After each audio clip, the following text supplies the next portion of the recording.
ushobora kuri mu rukundo ariko ukaba utazi ibintu ushobora kuba bikongerera urukundo cyangwa se ibintu ushobora gutuma urukundo rwanyu rwiyongera. Rimwe na rimwe hari igihe mu rukundo ariko ugasanga uburyo kimuganira ibikorwa mwerekana bishobora kuba bituma utamugaragariza urukundo cyangwa se bikaba bituma abona ko utamugaragariza urukundo. Uyu munsi nongeye gukora ikintu bishobora kongera urukundo rwanyu, rushobora kuba rwaraguye mbese urukundo rwanyu rukaba rutari hejuru cyane urebye mutacyumvanamo cyane.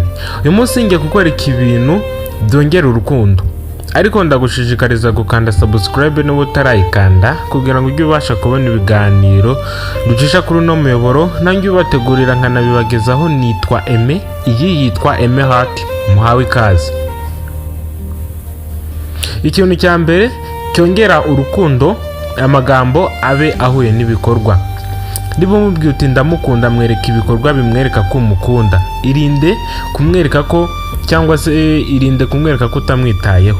Igihe cyose utamwitayeho umubwira uti ndagukunda ariko ukaba utamwitayeho, ni umuhereza umwanya. Ibyo ngibyo bishobora kwica urukundo rwanyu, ahubwo bikarwica burundu. Rero gerageza wowe amagambo ahure n'ibikorwa. Ibyo ngibyo bizatuma abona ko uri umuntu uhamye. Niba uri umusore abone ko uri umusore uhamye, niba uri n'umukobwa abone ko uri umukobwa uhamye kandi utari umwe muri ba bantu bajarajara mu rukundo. Ibyo ngibyo bizatuma urukundo rwanyu rwiyongera kandi bitume anakugirira icyizere, abone ko uri umuntu wo kwizerwa. Ikintu cya kabiri cyongera urukundo ni ukumutungura, umuha gift, impano. Kumuhereza impano nziza kandi imunyuze, ntago ari ukumugurira inzu, ntago ari ukumugurira imodoka, ntago ari ukumuhereza ikintu icyo ari cyo cyose cyaba gifite ubushobozi cyangwa se cyaba gihambaye mu buryo bufatika cyangwa se budafatika. Ibyo ngibyo ntago ari byo byerekana urukundo, ahubwo wowe muhereza impano ikuvuye ku mutima. Ushaka kumugurira ako gatelefone ka matushi niba ufite ubushobozi bwako, n'urwo rurabo ruramufasha, niyo biswi, niyo bombo. Ibyo ngibyo bizatuma urukundo rwanyu rukomera. Ariko igihe cyose utamutungura, rimwe na rimwe murahura mbese ukamaza asinga ushaka iki, oya we gerageza umutungure, gerageza ushaka utuntu akunda, mugenzure. Nushaka se umaze ngo ukunda iki, ahubwo ugerageza ushaka utuntu akunda aba ari two muhereza. Ibyo ngibyo bizatuma abona ko nyine umuhereza cyangwa se umuhereza agaciro, bigatuma akugirira icyizere, akavuga uti uyu muntu arankunda. Ibyo ngibyo bizatuma urukundo rwanyu rwiyongera. Niba ari n'inzika mwamufitanye zizahita zishira, abone ko nyine wamugarukiye, niba yakekaga ko utanakimwitaho. Ikintu cya gatatu cyongera urukundo ni ukumukorera ibintu atatekerezaga. Wakoze uti ibyo bintu ni ibihe? Rimwe na rimwe hari igihe usanga umukobwa cyangwa se umusore hari ibintu atigeze akorera boyfriend we cyangwa se girlfriend we, ugasanga ntiwigeze usohokana sheri wawe, ugasanga ntiwigeze uhereza impano sheri wawe, ariko ukagerageza nyine kubera ko ari ibintu atarakuziho, ukagerageza ukamutungura, ukamukorera ibintu atatekerezaga ko wabimukorera, ukagerageza ukamwereka inshuti zawe, ukagerageza mbese buri kimwe cyose gitangaje ukagenda ukimukorera. Ibyo ngibyo bituma abona ko nyine urukundo rwanyu rwagarutse, niba rwari rwarakonje. Ibyo ngibyo bituma aguha agaciro kandi akanakubaha. Ikintu cya kane cyongera urukundo ni ukumubera umufatanyabikorwa, ukirinda kumubera inshuti cyangwa se kumubera undi muntu uwo ari we wese, ahubwo gerageza umubere umufatanyabikorwa. Si ibikorwa gusa bimwe byo mu buriri mvuga, ahubwo no mu buzima busanzwe gerageza. Niba ari ku kazi mubere umufatanyabikorwa, niba ari no mbese aho ariho hose, mu byiza no mu bibi mubere umufatanyabikorwa, umubere inkingi muri buri kimwe cyose. Ibyo ngibyo bituma kugirira icyizere kandi akagira icyizere kirushijeho icyo yari agufitiye, ndetse bigatuma niba hari n'ibintu yagukekagaho bibi bibona ko mbese busa nkaho wabiretse, niba yagukekeraga ibibi, mbese bituma akugarurira icyizere. Ibyo ngibyo bizatuma urukundo rwanyu rwiyongera. Avuga uti ese ni gute uyu muntu utanca inyuma cyangwa se uyu muntu nyitaho yanca inyuma? Ni gute umuntu wiha agafata umwanya we akanyitaho, uwo muntu yanca inyuma? Ibyo ngibyo bituma nyine cya cyizere agufite kigaruka, bigatuma gukunda cyane kandi akanakwizera cyane. Ikintu cya gatanu cyongera urukundo mubwire amagambo meza.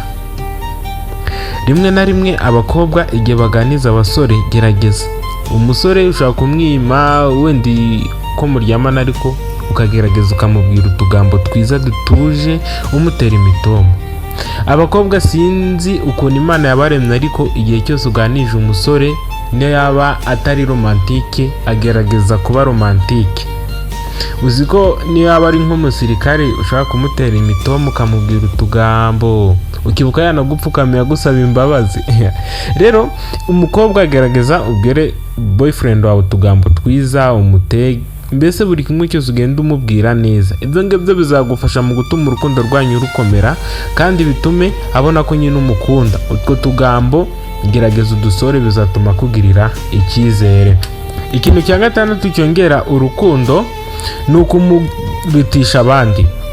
Rimwe na rimwe gerageza niba uri kumwe n'abandi, ni urugero ndura umusore uri kumwe n'abandi bakobwa, gerageza igihe aje umuhe umwanya w'abandi ubareke.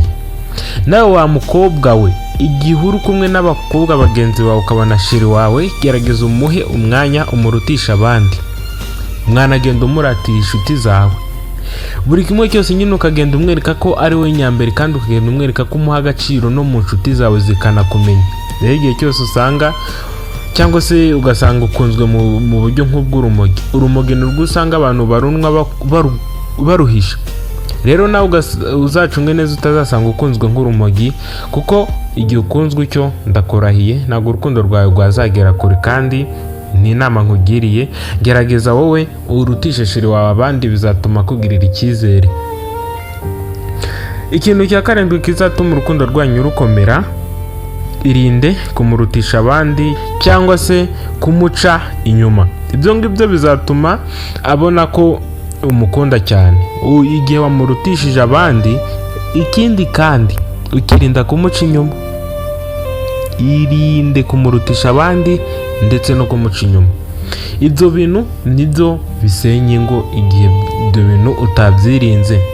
Niba uri nk'umugabo ugasanga ntiwirinda kuba wajyamana n'abandi, cyangwa se ugasanga ntiwirinda ibindi bintu bishobora kwangiza urukundo rwanyu, ahubwo ugasanga wowe urabikora, ibyo ngibyo bisenya urukundo. kandi igihe urukundo rwasenyutse bitewe n'ibyo bintu, kubwubaka cyangwa se kugarura rwa rukundo biragora. Ariko njya numva ngo umugore waciye inyuma umugabo gupfa kugaruka mu rugo biragorana, ariko ngo umugabo aragaruka. Ariko si ngombwa ngo agenda agaruka, ahubwo ugiye mu biki. Niba ari byo utumvikana n'umugore wawe, gerageza mu biganireho. Igihe byanze mushaka abantu babunga, ababyeyi banyu cyangwa se undi muntu uwo ari we wese mwizeye, akabafasha mu kunga urugo rwanyu. Ariko igihe cyose ubaye umugabo ukajya gushaka, navuga ko ari ibyishimo mu bandi, menya ko aho ngaho wibeshye.